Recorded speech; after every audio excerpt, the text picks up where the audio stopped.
Biology chapter number 12 paralysis. बेटा last हमारा जो है वो टॉपिक है, it is a disorders of the nervous system.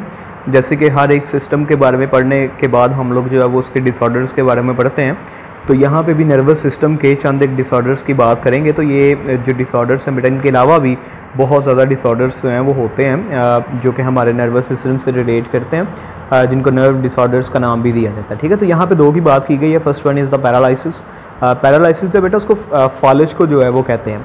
तो पैरालिसिस में होता क्या है? पैरालिसिस में ये होता है कि ब्रेन का कोई पार्ट जो कि हमारे बॉडी के किसी एक पार्ट को कंट्रोल कर रहा है, फॉर एग्जांपल वो पार्ट जो हमारे जो है वो राइट हैंड को, लेफ्ट हैंड को या इसी तरह से लेग्स को कंट्रोल कर रहा है, तो वो पार्ट जो है वो काम करना छोड़ दे, तो उसकी वजह से उसका जो कंट्रोल है जिस चीज़ पे, वो हिस्सा भी काम करना छोड़ देगा। ठीक है, तो इस चीज़ को हम लोग जो है वो पैरालिसिस या फॉलेज का नाम देते हैं। ठीक है, तो यही डेफिनेशन इसने बताई है कि it's a complete loss of the function by one और मोर मसल ग्रुप, कि बॉडी का कोई एक मसल ग्रुप जो है वो काम करना बिल्कुल छोड़ दे। और ऐसा होता क्यों है? By the damage of the central nervous system, brain और स्पाइनल कॉर्ड के डैमेज होने की वजह से। कि ब्रेन और स्पाइनल कॉर्ड का वो पार्ट जो कि हमारी बॉडी के किसी एक मसल को कंट्रोल कर रहा है, अगर वो पार्ट काम करना छोड़ देगा बेटा, तो वो जो मसल है बॉडी का, वो उसको जो चीज़ कंट्रोल कर रही है वही ख़त्म हो गई है, तो बॉडी का वो मसल भी काम नहीं करेगा। ठीक है, the damage may be due to the stroke. ये होता किस वजह से जी? ब्लड वेसल्स जो ब्रेन और स्पाइनल कॉर्ड की तरफ जा रही हैं वो रैप्चर हो गई हैं। ठीक है, ब्लड क्लॉटिंग हो गई है जी, ब्लड वेसल्स के अंदर ब्लड जो है वो प्रॉपरली ब्रेन के उस हिस्से तक नहीं पहुंच पा रहा। ठीक है, यहाँ पॉइजन जो है वो प्रोड्यूस हो रहा है बाय द पोलियो वायरस, तो उस वजह से ब्रेन का वो पार्ट जो है वो काम करना छोड़ देगा।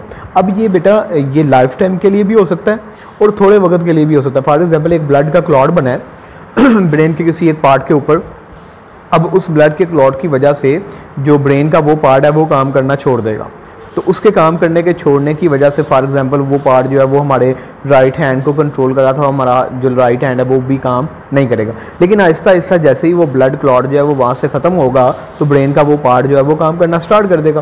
ब्रेन का वो पार्ट काम करना स्टार्ट करेगा तो हमारा राइट हैंड जो है वो भी बेटा बिल्कुल सही जो है वो काम करना शुरू कर देगा। ठीक है, तो ये राइट साइड, पूरी राइट साइड जो है वो भी काम करना छोड़ सकती है, पूरी लेफ्ट साइड जो है वो भी काम करना छोड़ सकती है। ठीक है, तो ये भी चीज़ आपने याद रखनी है कि ब्रेन का जो राइट वाला पोर्शन है ना वो हमारे लेफ़्ट वाली बॉडी के पोर्शन को कंट्रोल करता है, और ब्रेन का जो लेफ़्ट वाला पोर्शन है वो बॉडी के राइट वाले पोर्शन को कंट्रोल करता है। ठीक है, तो इस तरह से हो सकता है कि चारों लिम्स जो हैं वही काम करना छोड़ दें, पूरी बॉडी को ही पैरालिसिस जो हो जाए।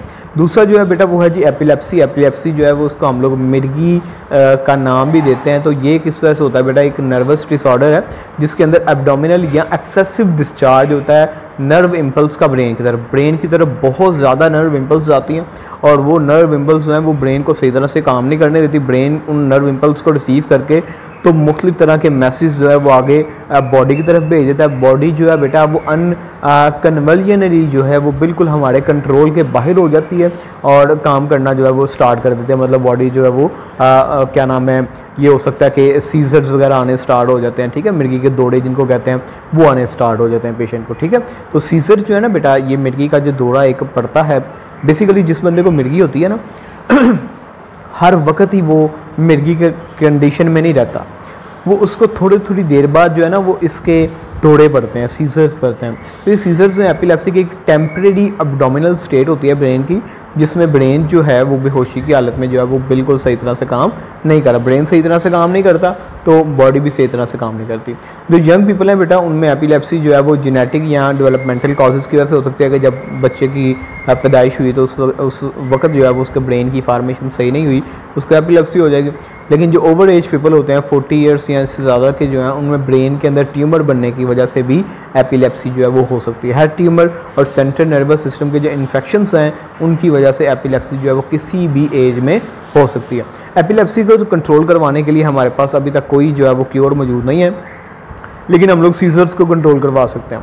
सीजर्स को कंट्रोल करवाने के लिए हम लोग मेडिसिन लेते हैं। उन मेडिसिन को हम लोग जो है वो एंटी कन्वल्सेंट या फिर एंटी एपिलेप्टिक ड्रग्स का नाम लेते हैं। ठीक है बेटा, तो ये आपने जो है वो एपिलेप्सी और पैरालिसिस के बारे में याद रखना है। और ये जो साथ में बॉक्सेस बने हुए हैं बेटा पूरी बुक के, इनको भी अच्छी तरह से आप लोग जो है वो पढ़ लीजिएगा।